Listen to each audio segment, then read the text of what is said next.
Ser podcast. ¿Por qué Andreas Skop Olsen, Axel? Pues porque aunque no tenemos claro si va a ser titular o no con Dinamarca, en la última Nations League hubo un partido contra Francia en Saint-Denis en el que se salió, le hizo un roto absolutamente a su lateral y demostró que es capaz de marcar diferencias contra los mejores equipos del mundo. Coacher. La bestia Lukaku que orienta balón. La fa Brasil. Esto es Los Cromos de Axel y Bruno. Qatar 2022. Tercer episodio de Los Cromos de Axel y Bruno. Vamos a abrir el sobre, vamos a sacar el cromo hoy de Andreas Skop Olsen, como habéis escuchado. Haremos la previa del Dinamarca-Túnez, del México-Polonia y cerraremos con el Francia-Australia. Y vamos a acabar con nuestro ranking. Vamos a darle 1, 2 y 3 puntos, como hacemos siempre, a los 3 mejores jugadores de la jornada de ayer. Axel, vamos al lío. Skop Olsen es un extremo, puede jugar en varias posiciones en ataque, básicamente es un extremo derecho que ha sido convocado por Dinamarca y que te diría que ante la ausencia de un delantero centro mega goleador en la selección danesa, me parece que puede ser hasta necesario, con su capacidad para marcar, su capacidad para asistir, me parece que puede ser incluso necesario en este mundial para el equipo de Hjulmand. Sí, vamos a ver en qué posición juega, si es que juega de inicio, porque él, como has dicho, es jugador de banda derecha, pese a ser zurdo y por lo tanto tener cierta tendencia a tirar diagonales e ir hacia adentro, lo cual le facilita acabar las jugadas y marcar goles. Pero en el esquema de Dinamarca, cuando Dinamarca juega con 3 centrales, que fue lo más habitual en la última Eurocopa, claro, él para ser carrilero, aunque en el Brujas en alguna ocasión lo han probado, yo creo que es demasiado ofensivo seguramente para tener esa faceta luego de recuperar posición, incluso formar con línea de 5, ¿no?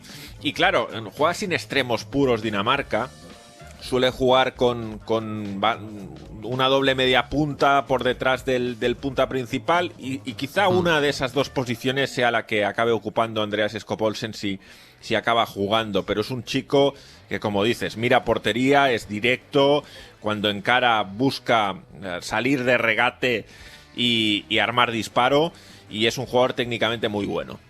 Es un futbolista que puede jugar de extremo derecho. Ha jugado incluso de carrilero en el Brujas. Él está jugando en el Brujas porque no acabó de triunfar, Axel, hay que decirlo así. Su carrera es bastante particular porque lo hace realmente muy bien en el Nordsjælland, entrenado, ahora lo escucharemos la historia, entrenado por Hjulmand, por su actual seleccionador en Dinamarca.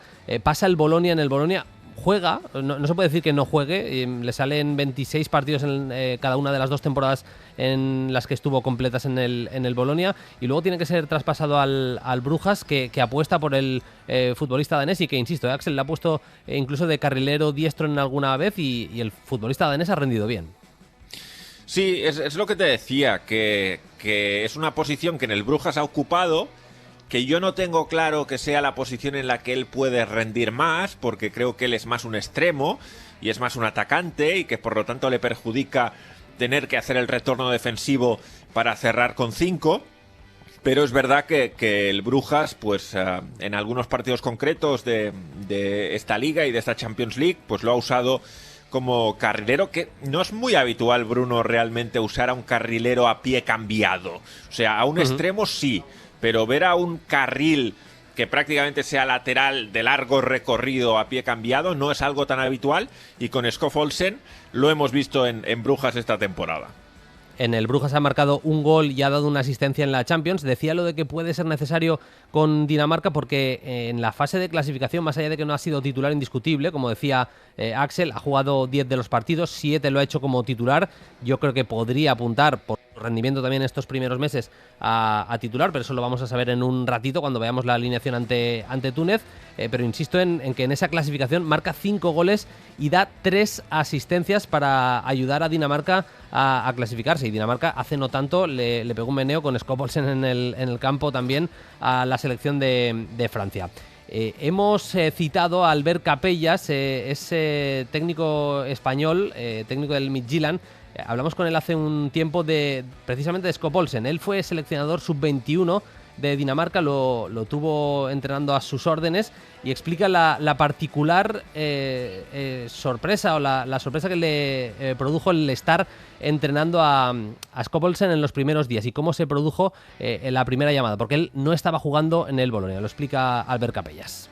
Jo recordo quan vaig arribar a la selecció sub-21, l'Andy estava a Itàlia i no jugava, i el Kasper Hjulmand em parlava molt bé d'ell. Em va dir, Albert, aposta per ell. Dice que estaba jugando en Bolonia, en Italia, pero que no participaba mucho y que es Hjulmand, que le había tenido como entrenador en el Nordsjælland, entonces ya era seleccionador, que le animó a que apostara por Skop Olsen, y cuenta Albert Capellas que se quedó prendado de su calidad a la mínima, la primera en la que pudo participar el futbolista entonces del Bolonia en los entrenamientos con su selección, al punto que ya pasó directamente a la absoluta y no lo pudo tener ni siquiera en ese Europeo Sub-21. Vamos a escuchar también cómo le define, cómo habla de Skop Olsen a nivel técnico. Llavors era un jugador realment molt bo, amb una esquerra molt fina, és un jugador físicament molt potent, amb un molt bon físic, té una esquerra que és un guà. La verdad es muy hábil al 1 contra 1. Dice Albert Capellas que tiene una izquierda que es un guante, que físicamente además es muy potente. Lo contaba antes Axel, que es un jugador con una zancada también importante que le permite partir desde zonas bastante atrasadas. Y cuenta Axel, para mí algunas características de su juego que son claves. La primera, que cuando sale por dentro, cuando traza la diagonal, saca el disparo muy rápido y lo coloca mucho. Y la segunda, que te puede salir también por fuera porque no tiene mala pierna derecha. No es un zurdo cerradísimo, es verdad que es zurdo claro, pero no es un zurdo cerradísimo. Le hemos visto dar algunas asistencias con la pierna derecha, entonces es un jugador que te puede salir, Axel, por los dos perfiles. Sí. Sobre todo la primera de las dos características que comentabas me parece la más evidente, ¿no? Ese hambre de buscar siempre portería, de buscar tiro, de tener entre ceja y ceja el gol, que eso en un extremo yo creo es una cualidad que se valora muchísimo, porque bueno, hay extremos que no tienen tanta facilidad para ver portería, y este es un jugador que acaba muchas jugadas, y efectivamente pues tiene ese recurso para no ser siempre previsible, no siempre acabar por dentro, sino de vez en cuando también poder hacerlo hacia afuera.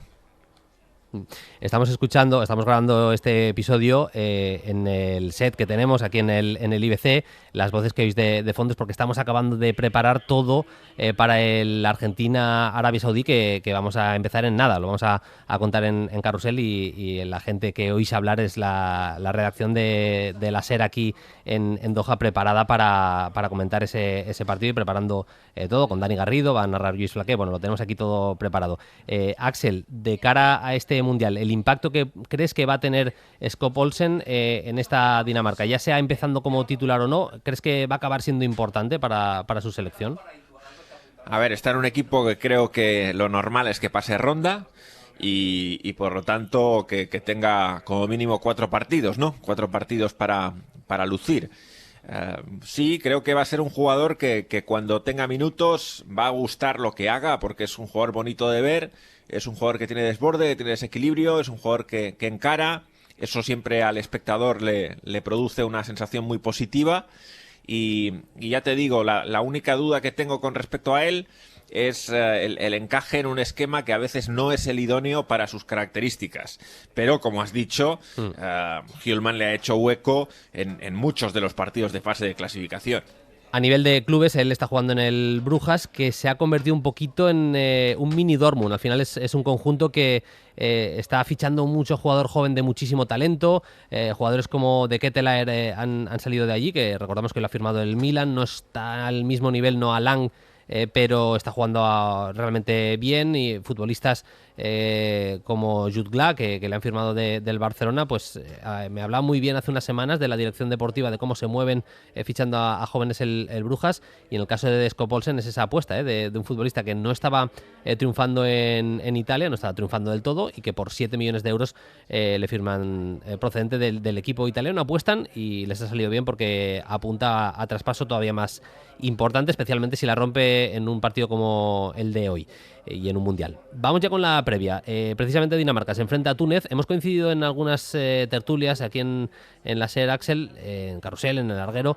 Éramos los dos poco optimistas con los equipos africanos. Túnez no es una excepción, de hecho le ha tocado un grupo bastante difícil, y a mí me parece Dinamarca bastante favorita en el partido de hoy. Sí, correcto. Los africanos veo muy pocas posibilidades, y eso que me gustó Senegal ayer en general. Creo que el resultado que sacó contra Países Bajos no fue demasiado justo, pero en el caso de Túnez es un grupo en el que yo creo es muy inferior a Francia, es muy inferior a Dinamarca, y en el partido contra Australia pues puede tener alguna capacidad para pelear, pero yo creo que va a ser poco el recorrido que tenga, más allá de que Msagni siempre me ha parecido un jugador técnicamente muy bueno.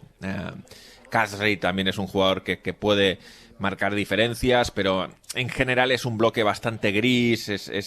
Yo creo que es la selección africana que menos puede ofrecer al espectador neutral en términos de disfrute. Si te parece, vamos a acabar con el plato fuerte de la jornada, con la campeona del mundo. Vamos a acabar con el Francia-Australia, pero México-Polonia es una final. Si hace los deberes Argentina ante Arabia Saudí, ese México-Polonia puede ser absolutamente clave. No perderlo, pero casi te diría sobre todo ganarlo. Si lo ganas tienes, no sé si decir un pie casi en la siguiente fase. Totalmente, porque yo creo que los cálculos que ellos pueden hacer lo normal es perder contra Argentina y ganarle a Arabia Saudí, ¿no? Por lo tanto estarían los dos con 3/6, y el partido que marcaría la diferencia es este. Mucha presión, porque sabes que te estás jugando una final el primer día. En el caso de México la presión ya viene de serie, porque el entorno de la selección siempre es una patata caliente para el seleccionador, tremenda. Es uno de los cargos más difíciles de manejar, yo diría, del mundo del fútbol.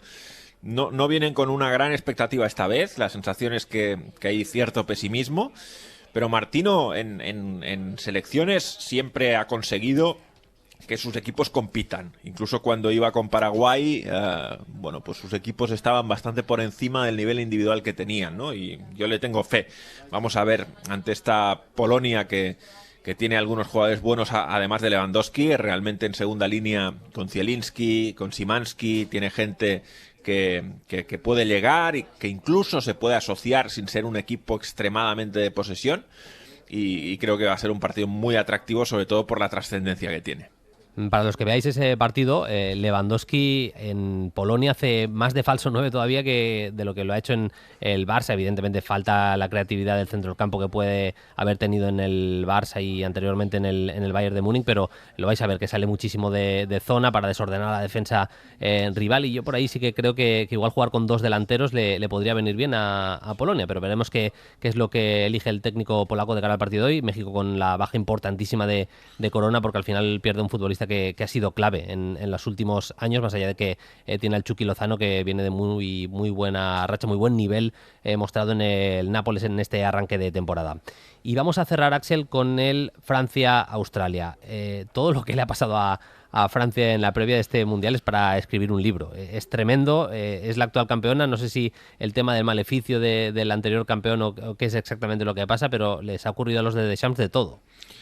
Sí, a ver, pese a todo lo que les ha ocurrido, sería un bombazo que se quedara fuera en primera ronda, como viene sucediendo con los campeones recientes. Creo que es un grupo en el que no te lo puedes permitir, por muchas bajas que tengas. Yo la sigo viendo un equipo con posibilidades de ser campeón. Al final tiene arriba Mbappé, Griezmann, Giroud, que está mejor que en 2018. El nivel de Giroud ahora mismo en el Milan es un nivel muy alto. Y con la duda de cómo va a formar... Todos creíamos por la convocatoria con tantos centrales que iba a jugar con 3 centrales, pero la prensa gala está indicando que todo parece indicar que va a jugar con 4 atrás. Y bueno, es un partido en el que son muy favoritos. Esta Australia me parece de las más flojas que hemos visto en Copas del Mundo. Todo lo que no sea un triunfo más o menos cómodo de Francia, a mí me sorprendería bastante. se apunta mucho en las últimas horas a una especie de 4-2-3-1 o 4-3-3 en el que Griezmann acabaría siendo casi el tercer centrocampista, media punta o tercer centrocampista. Le hemos visto en el Atlético en muchos momentos en estas últimas semanas en las que el equipo del Cholo tenía problemas, bajar casi a la base, ser un centrocampista más, ser uno de los organizadores de los ataques. Ante la falta de creatividad de Francia en el centro del campo puede ser un arma interesante la de meter a Griezmann un poquito más atrás, y cuentan también que está enamorado de Upamecano, que va a ser titular Upamecano, seguramente con Varane todavía tocado baja, y bueno, arriba Giroud, como decía Axel, y pinta que Mbappé banda izquierda, aunque con libertad, y Dembélé banda derecha. Veremos si se acaba confirmando esa alineación bastante ofensiva para tratar de ganarle a la débil Australia. Y vamos a cerrar el podcast de este tercer episodio de los cromos de Axel y Bruno con el ranking. Ayer hubo 3 partidos, hubo bastantes candidatos, a ver por dónde ha tirado Axel Torres. En el ranking, el primer punto, Axel, ¿a quién se lo das? Yo creo que te voy a sorprender ahí, va. Porque mi punto va a ser para Kiefer Moore, que creo que cambió absolutamente el Estados Unidos-Gales cuando ingresó. Pasó Gales de estar sometida a claramente manejar la segunda parte, y creo que tuvo mucho que ver con que el equipo empatara al final. Sí, mira, tenía 3 candidatos para el puntito. Tenía, aunque te parezca una locura, Axel lo sabe, no soy demasiado fan de Sterling, pero creo que ayer jugó un partidazo.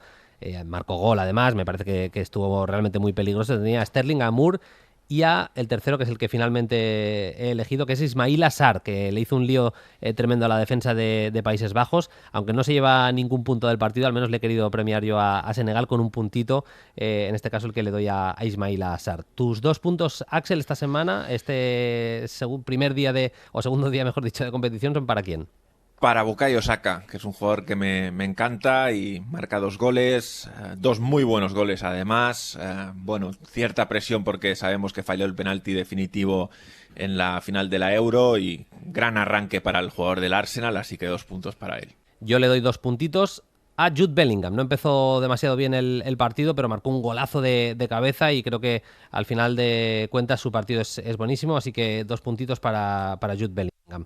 ¿Y a quién le das los 3 puntazos? ¿Quién fue para ti el mejor jugador, el MVP de la jornada 2 del Mundial, Axel? Pues Jude Bellingham. O sea, yo le doy un puntito más que tú. Me pareció impresionante el despliegue, me pareció impresionante todas las zonas por las que pisó provocando cosas, marca un gol, genera la jugada del gol de Sterling con una conducción más pase a Kane que es fabulosa. Creo que fue una presentación para ser un debut en Copa del Mundo impactante. Pues yo he elegido a Bukayo Saka. Hemos cambiado aquí los papeles. Yo le he dado 3 puntos a Bukayo Saka, que le doy especial importancia por lo que decía Axel, porque venía con mucha presión, porque estuvo tocado en uno de los últimos partidos con el Arsenal.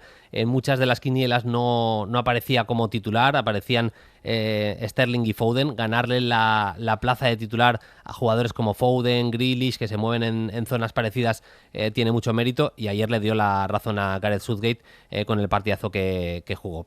Pues Axel, a disfrutar de la tercera jornada de Mundial, que hoy hay partidazos, juega Argentina, juega Francia, así que a disfrutarlo. Gracias y un abrazo. Un abrazo a todos, adiós.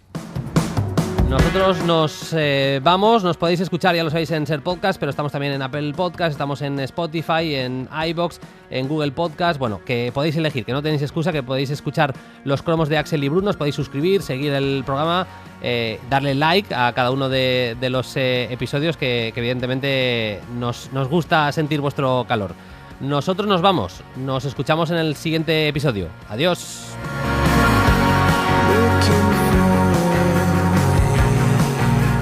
Los cromos de Axel y Bruno Qatar 2022 es un podcast diario de Ser Podcast y la redacción de deportes de la cadena Ser. Dirigido por Bruno Alemany y Axel Torres y realizado por Carlos Nicolás y Miguel Hijosa.